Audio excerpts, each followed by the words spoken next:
오늘 주신 말씀은 에스더서 2장 19절로 23절입니다. 에스더서 2장 19절로 23절 말씀 받들어 읽겠습니다. 처녀들을 다시 모을 때에는 모르드게가 대궐문에 앉았더라. 에스더는 모르드게가 명령한 대로 그 종족과 민족을 말하지 아니하니 그가 모르드게의 명령을 양육받을 때와 같이 따름이더라. 모르드게가 대궐문에 앉았을 때에 문을 지키던 왕의 내시 빅단과 데레스 두 사람이 원한을 품고 아하수에로 왕을 암살하려는 음모를 꾸미는 것을 모르드게가 알고 왕후 에스더에게 알리니 에스더가 모르드게의 이름으로 왕에게 아뢰는지라. 조사하여 실증을 얻었으므로 두 사람을 나무에 달고 그 일을 왕 앞에서 궁중일기에 기록하니라. 아멘. 어제 말씀에서는 고아소녀 에스더가 페르시아의 왕으로 세워지는 하나님의 놀라운 섭리를 보았어요. 하나님은 연약한 자들을 들어 쓰시는 하나님, 우리의 평범한 일상 속에서 구원의 역사를 신실하게 준비하시는 하나님이신 것을 보여주셨습니다. 오늘 우리가 읽은 본문은 얼핏 보면 에스더 이야기의 거대한 흐름하고 별로 상관이 없는 것처럼 느껴질 수도 있는 사소한 에피소드 정도로 지나칠 수도 있는 그런 얘기처럼 보여요. 왕을 암살하려는 음모가 발각되고 모르드게가 그것을 고발하여 왕의 생명을 구했다는 얘기예요. 그런데 모르드게는 정작 그 일로 인해서 아무 상도 받지 못하는 그런 상황이지요. 이 짤막한 사건은 그냥 스쳐 지나가기 쉬워요. 그러나 이 작은 사건이 에스더서 전체에 역전을 이루는, 유다 민족을 살려내는 결정적인 대역전의 씨앗이 되는 그런 사건이었습니다. 오늘 말씀을 통해 우리가 붙들어야 할 세 가지 영적 은혜를 발견하기 원합니다. 첫 번째, 하나님의 사람은 보이지 않는 곳에서도 깨어 충성합니다. 본문 19절과 21절을 보면 모르드게가 대궐문에 앉아 있었다 이렇게 기록을 해요. 그냥 아무 용무도 없는 사람이 대궐문에 앉아 있다면 그거 곤란하지요.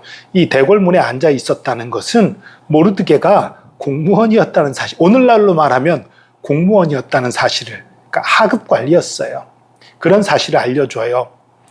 당시에는요, 그 대궐 문 앞에서 그 재판이나 행정적인 업무들, 민원이 이루어지는 일들이 흔했어요. 그러니까 중동 지역의 문화예요. 그러니까 이런 대궐문에 늘 앉아 있다는 건 이런 업무를 보는 공무원이었다는 뜻이에요. 오늘날로 말하면 아마 9급, 혹 조금 높다면 한 8급 공무원, 비유가 적절할지 모르겠습니다만, 그러니까 당시에 하급 관리였다고 보면 돼요. 그런 관리로서 대궐문에서 이 민원 업무든지 어떤 업무든지 업무를 보고 있었다는 얘기예요. 그러다가 대궐 문지기, 이 사람들은 진짜 문지기예요. 문지기였던 사람들 둘이 왕을 암살하려는 음모를 꾸미는 것을 발견해요. 여기서 우리가 좀 깊이 묵상해 볼 점이 있어요. 왕을 암살하려는 이 무시무시한 그런 음모를 남들이 듣는 데서 꾸몄을까요? 모르드게 같이 잘 알지도 못하는 사람이 있는 데서 함부로 말했을까요? 절대 그러지 않았을 거예요. 아무도 모르게 은밀하게 속삭였을 것이고 흔적도 남기지 않으려고 했을 겁니다. 당연한 거예요. 그런데 어떻게 모르드게가 이걸 발견할 수 있었을까요? 두 가지지요. 하나는 하나님의 은혜였다고 볼 수 있을 거예요. 또 하나는 모르드게는 자신의 일에 충성할 뿐만 아니라 아주 성실하고 관심이 있는 사람이었다는 사실이에요.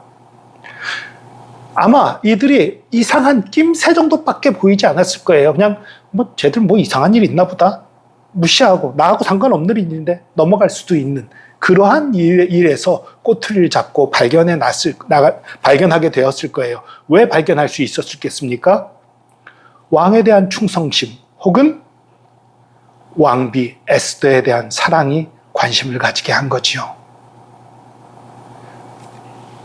에스더가 왕후가 된 시점에서 왕권이 안정화돼야 된다는 그런 마음이 있는데 나라에 이상한 일이 생기면 안 된다. 나쁜 일이 있으면 안 된다. 그런 마음이 사소한 이상한 낌새를 보고 주의 깊게 관찰했고 그 관찰이 왕을 암살하는 그 음모를 발견하게 되는 그런 역사가 일어났던 거지요.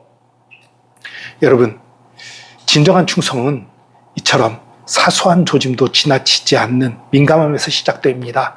진정한 사랑은 주변의 아픔을 살피고 공동체의 위기를 감지해내는 그런 성품들이 있어야 되는 거예요. 저와 여러분 가운데에도 이런 성품이 우리의 공동체를 향해, 여러분, 우리의 가족을 향해, 우리의 일터를 향해 이런 사랑의 관심들, 충성의 관심들이 있기를 축복합니다. 두 번째로, 사람은 잊어버려도 하나님은 반드시 기억하십니다. 23절을 보면 조사를 통해 음모가 사실대로 밝혀지고 반역자들이 처형됐어요. 그리고 이 모든 일이 왕의 궁중일기에 기록돼요. 그런데 놀랍게도 이 음모를 고발한 모르드게에게는 아무 상도 주어지지 않았어요. 포상도, 승진도, 칭찬의 말도 아무것도 없었어요. 그냥 역사책에 한 줄 기록되고 끝난 거예요. 인간적으로 보면 이거 얼마나 허무해요. 목숨 걸고 살피고, 사실 암살 음모 같으면 그거를 파헤치려고 살피는 것 자체로도 위험한 일 아니에요. 목숨 걸고 살피고 충성했는데 아무도 알아주지 않는구나, 낙심할 만한 상황이에요. 그러나 우리는 에스더서의 결말을 알고 있습니다. 사람은 잊어버렸지만 하나님은 결코 잊지 않으셨습니다. 훗날 유다 민족이 전멸당할 위기에서 이 결정적인 순간에 하나님은 왕의 눈을 뜨게 하시고 잠이 오지 않게 하고 그걸 읽게 하셔서 모르드게를 높임으로써 역전이 일어나는 계기를 삼으셨었습니다. 여러분, 혹시 오랫동안 주님을 위해, 교회를 위해 헌신했지만, 아니 혹은 교회와 하나님 나라뿐만 아니라 다른 곳에서, 내가 직장이든 가정이든 어디서든지 내가 희생하고 헌신하고 열심을 냈는데 아무도 알아주지 않는, 그래서 슬퍼하고 아파하고 눈물을 흘리는 분 혹시 계십니까? 사람은 잊을 수 있고 사람은 배은망덕할 수 있습니다. 그러나 우리 하나님은 결코 잊지 않으십니다. 히브리서 6장 10절은 말씀합니다. 하나님이 불의하지 아니하사 너희 행위와 그의 이름을 위하여 나타낸 사랑으로 이미 성도를 섬긴 것과 이제도 섬기고 있는 것을 잊어버리지 아니하시느니라. 이 밤에 나의 모든 눈물과 기도를 기억하시는 하나님 안에서 참된 위로를 받으시기 바랍니다. 어떤 사람은 이런 말도 해요. 오늘날 내가 장성에서 이런 일 겪는 거 앞으로 사람들은 몰라주고 사람들은 잊어버려도 앞으로 또 하나님이 어떤 계획이 있을지 모르겠는데 저 어렸을 때 그냥 끝난 적 많은데요.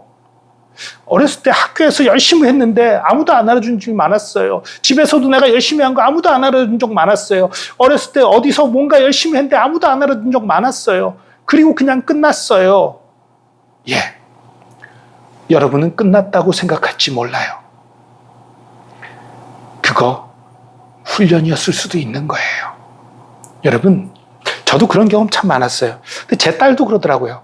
학교에서 똑같은 행동을 해도 다른 애가 하면 칭찬을 해주는데 내가 하면 칭찬을 안 해준대요, 선생님이. 그런 얘기를 우리 딸이 어렸을 때 한 적이 있어요. 근데 저도 제가 어렸을 때 학교에서 그런 적이 여러 번 있었거든요.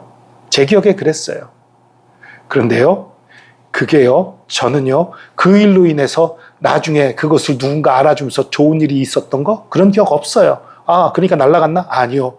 그 일을 통해서 사람을 바라보지 않는 것을 훈련해 주셨어요. 사람 잘 안 바라보게 됐어요. 사람의 인정을 바라는 그런 것들을, 저도 물론 남아있어요. 누군가가 인정해 줬으면 좋겠어요. 누구한테 인정받기 원하는 마음 여전히 있어요. 있는데, 그래도 다른 사람보다 조금 그 마음이 덜한 것 같아요. 그게 훈련이 된 거지요. 여러분, 그런 것, 남이 안 알아주는 것, 버려진 거 아닙니다. 날아간 거 아니에요. 하나님이 기억하고 계세요. 하나님이 알아주십니다. 세 번째로, 하나님의 섭리는 작은 사건 하나에도 결코 헛되게 하지 않으세요. 오늘 본문은 한 줄 기록으로 끝난 사소한 해프닝 같지만 하나님은 이 작은 사건을 통해서 훗날 이스라엘 민족 전체를 구원하십니다. 만약 모르드게가 그때 침묵했다면, 만약 아하수엘의 왕이 그때 죽었다면, 만약 이 사건이 궁중일기에 기록되지 않았다면, 아니면 혹은 그때 모르드게가 상 받고 끝났다면 에스더서의 후반부는 존재하지 않았을 거예요. 우리 하나님은 이 거대한 기적만 쓰시는 분이 아닙니다. 한 사람의 성실한 근무, 정의로운 한 번의 선택, 비판한 일기장의 한 줄 기록, 그리고 왕의 하룻밤의 불면증까지도 모두 엮어내는 거대한 구원의 계획을 완성시키는 아주 정교하게 일하시는 하나님이십니다. 우리 인생도 마찬가지입니다. 지금 보기에는 아무 의미 없는 고난 같아 보이고 사소한 만남, 작은 결정들 같은 것들이 훗날 하나님의 선하신 섭리 속에서 마침내 연결될 때가 오는 것입니다. 성도 여러분, 우리가 믿는 예수 그리스도께서 바로 이 땅에서 잊혀진 충성의 길을 걸으셨던 분 아닙니까? 주님은 하나님 아버지의 뜻에 완전히 순종하셨지만 사람들에게 철저히 버려졌었고 십자가에서 조롱과 수치를 당하셨었습니다. 그러나 하나님께서는 그 아들의 눈물과 순종과 기도를 기억하셨고 예수 그리스도를 죽음에서 일으키사 모든 이름 위에 뛰어난 이름을, 지극히 높은 이름을 주셨습니다. 그러므로 오늘 우리가 해야 할 일은 내 미래를 다 이해하려고 애쓰는 것이 아닙니다. 내가 잘한 일에 대해서 보상받으려고 애쓰는 것이 아닙니다. 오늘 나에게 주어진 삶의 자리에서, 기도의 자리에서 민감하게 깨어서 신실하게 살아가는 거예요. 당장 열매가 보이지 않는다고 낙심하지 마시기 바랍니다. 침묵하시는 것 같아도 하나님은 지금 하나님의 생명책에 우리의 수고를 기록하고 계십니다. 사람의 짧은 칭찬보다 하나님의 영원한 기억하심을 소망하며 오늘도 맡겨진 자리에서 묵묵히 믿음으로 승리하는 저와 여러분 되시기를 예수 그리스도의 이름으로 축복합니다. 기도하겠습니다. 주님, 우리가 살아가면서 우리가 정말 열심히 했는데 잘한 것 같은데 남들이 알아주지도 않고 칭찬해주지도 않고 남들은 잘했을 때 보상을 받는데 우린 보상도 받지 못하는 그런 일들이 때로 벌어집니다. 왜 이런 일이 벌어졌는지 알지 못하고 왜 나만 손해보는 건지, 왜 내가 일한 건 헛수고인 건지 이런 마음이 들 때가 때로 있습니다. 그러나 사람은 기억하지 못할지라도, 사람은 몰라줄지라도 하나님은 다 기록해 놓으셨고 하나님은 다 기억하고 계시고 하나님께서는 그 모든 것에 대한 상을 준비하신 좋으신 하나님이신 것을 믿습니다. 우리가 사람을 두려워하거나 사람의 보상을 관심을 갖고 그것을 바라봄으로 실족하고 넘어지는 자가 아니라 하나님을 바라봄으로 승리하는 자, 하나님을 바라봄으로 순간순간에 작은 일 하나에도 성실하게 충성함으로 주께 인정받는 저희들 되게 하여 주시옵소서. 함께 하시는 주님, 우리를 붙들어 주시는 주님, 우리에게 복의 복을 더하시는 주님 감사합니다. 감사드리며 예수 그리스도의 이름으로 기도합니다. 아멘.